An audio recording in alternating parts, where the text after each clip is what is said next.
मुंबईची ओळख तिच्या वेगात आहे, पण त्या वेगाला थांबवतं एकच, ते म्हणजे रस्त्यावर सततचे वाजणारे हॉर्न. या गोंधळात मुंबई हळूहळू बेहाल होत असताना याच मुंबईच्या लोकांना एक धडा शिकवण्यासाठी मुंबई पोलिसांनी घेतला एक भन्नाट, स्मार्ट आणि कमाल निर्णय. ट्रॅफिकचे नुसते नियम नाही, तर वर्तणूक बदलणारी टेक्नॉलॉजी शहरात आणलीय. मुंबई ट्रॅफिक पोलिसांनी नवी ट्रॅफिक सिग्नल सिस्टीम आणलीय. आणि ही नवीन ट्रॅफिक सिग्नल सिस्टीम सुरू होताच मुंबईतील वाहन चालकांना रियालिटी चेक मिळालाय. सतत वाजणाऱ्या हॉर्नने त्रस्त झालेल्या मुंबई पोलिसांनी शहरामध्ये आणलेत नॉईज सेन्सर असलेले स्मार्ट सिग्नल्स. आणि याचा नियम अगदी सोपा आहे.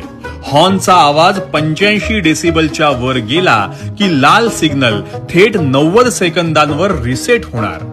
टायमर मध्ये कितीही सेकंद शिल्लक असले तरी पुन्हा एकदा 90 सेकंदांपासून टाइम रिसेट होणार. लोक जितके जास्त हॉर्न वाजवतील तितक्याच वेळा ते सिग्नलवर अडकून राहतील. पहिल्याच दिवशी मुंबईकरांना हा टायमर त्यांच्या हॉर्नमुळे उलट जाताना दिसला. हा होता मुंबई पोलिसांचा सायलेंट बट पॉवरफुल मेसेज. शांतता ठेवा, मुंबई ही चालूच राहील. मुंबईतले ट्रॅफिक नियम कडक आहेत, पण त्याहून कडक आहे देवाभाऊंच्या पोलिसांची क्रिएटिव्हिटी आणि कमिटमेंट. शहर शिस्तीत राहावं, लोक सुरक्षित राहावेत, यासाठी टेक्नॉलॉजी वापरणारे मुंबई पोलीस खरंच एक पाऊल पुढे आहेत.